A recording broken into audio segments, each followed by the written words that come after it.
ایک بات آپ سے عرض کروں گا، وہ یہ ہے پشاور کے جب حالات خراب ہوں، اس کو چھوڑو، بس یہ جس انداز میں ہے، دائی عورتیں زیادہ بچوں کو ہاتھ لگاتے تو سر ٹھیڑا ہو جاتا اس کا۔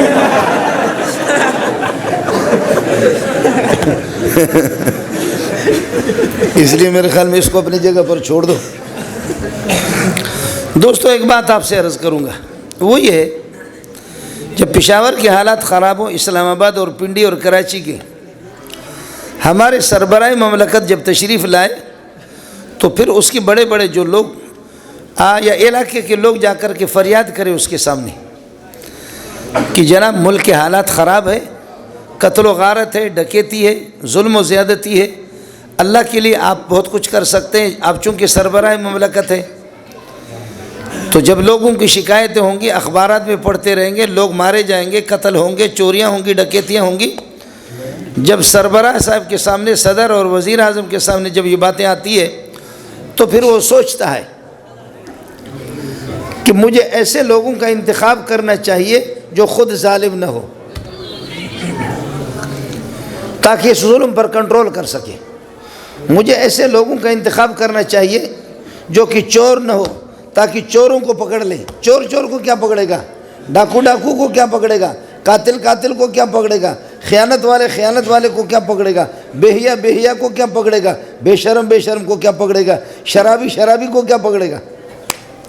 یہ پکی بات ہے، وہ یہ سوچے گا کہ اب ان حالات میں کوئی حیادار جو کہ بے شرمی کا دروازہ بند کر رہے، شرم والا بے حیائی کا دروازہ بند کر لے، اور ایک امانت دار آدمی جو چوروں کا دروازہ روکے، امانت دار آدمی جو یہ ہے کہ چوروں کو پکڑ لے، اور ایک انصاف والا آدمی جو قاتلوں کو اور ڈاکوؤں کو، قاتل اور ڈاکوؤں پر کنٹرول کرے۔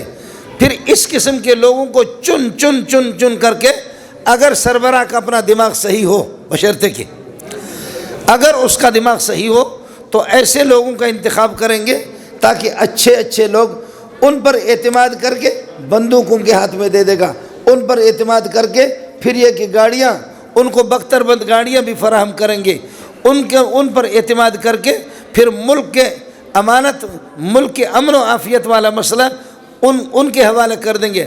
ہر قسم کے خیرو نتھو خیرو ہر بندے کو حوالہ نہیں کرے گا، بلکہ جن پر ان کا اعتماد ہوگا۔ جتنی بھی قیمتی چیز ہوگی اس کو امانت دار لوگوں کے پاس رکھے گا، جتنا بھی سرمایہ قیمتی ہوگا اچھے لوگوں کے پاس رکھے گا، ان کے حوالے کرے گا، بیکار قسم کے لوگوں کے حوالے نہیں کرے گا۔ اب بات سمجھو، اب مسئلہ یہ ہو گیا کہ اس کائنات میں قرآن سے بڑھ کر کے کوئی قیمتی چیز نہیں ہے۔ اللہ کو نہ صدر پر اعتماد ہے، نہ وزیر اعظم پر اعتماد ہے، نہ آپ کے کسی سرمایہ دار پر، نہ خان پر، نہ چودھری پر، نہ میرے بلوچستان کے سردار پر، نہ سندھ کے کسی وڈیرا پر۔ اللہ کو اعتماد نہیں ہے، اللہ کو اعتماد اس نابینا حافظ پر، اس غریب یتیم پر، اس کے سینے میں قرآن کو رکھا۔ سبحان اللہ! میں کیا کر سکتا ہوں؟ یہ تقسیم اوپر کی ہے۔ قرآن میں جہاں بھی قرآن کھول کر کے آپ دیکھیں گے، جو بھی نبی اللہ کی طرف سے وحی لے کر کے آتا ہے، آسمانی کتاب جب نبی لے کر کے آتا ہے تو نبی یہ کہتا ہے انی لکم رسول امین۔ 8واں پارہ سورہ آراف ہے، انی لکم رسول امین، میں امانت دار قسم کا آدمی ہوں، میں خیانت نہیں کروں گا، لیکن میں خود امانت دار اپنے آپ کو نہیں کہتا، مجھے امانت دار اللہ نے منتخب کیا ہے۔ اس لیے کہ آدمی جب خائن ہوگا نا، خیانت والا آدمی، آج بھی تقریروں میں خیانت ہوئی ہے، اور واعظ و نصیحت کے اندر خیانت ہوئی ہے، مولوی کی فتویٰ کے اندر خیانت ہوئی ہے، کرتا ہے ایک مولوی کبھی اس طرح کہے گا، دوسرا اس طرح کہے گا۔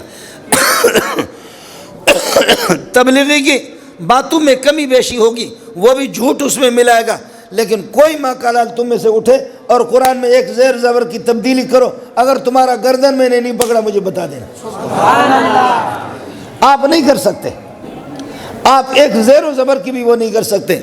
حافظ صاحب ماشاءاللہ، حافظ صاحب وہ کیا ہے، حافظ صاحب تقریباً 60-70 سال اس کی عمر ہے، تراویح پڑھا رہا ہے اور تراویح پڑھا کر کے کہتا ہے وسیع کرسی السماوات والارض ولا یعودہ حفظہما.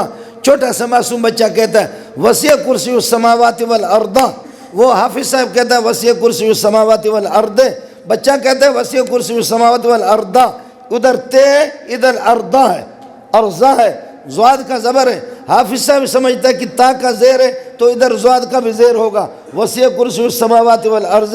بچہ کہتا ہے وسیع کرسی السماوات والارض، وہ کہتا ہے وسیع کرسی السماوات والارض. حافظ صاحب نے جب نماز پوری کر دی کہنے لگے اخبر شکل ہو گورا کتا، تو اپنا شکل دیکھ، میں 60-70 سال کا ہو گیا، تو میرے غلطی کیسی پکڑتا ہے. بچہ غریب لرز رہا ہے، بچہ لرز رہا ہے. کہتا ہے کہ ناراض نہ ہو جاؤ استاد جی، ناراض نہ ہو جاؤ، قرآن اٹھا کر کے لاؤ. جب قرآن اٹھا کر کے لائے دیکھا تو استاد کا منہ کالا ہو گیا، یہ معصوم بچہ جیت گیا. آپ کو بات سمجھ میں آ گئی؟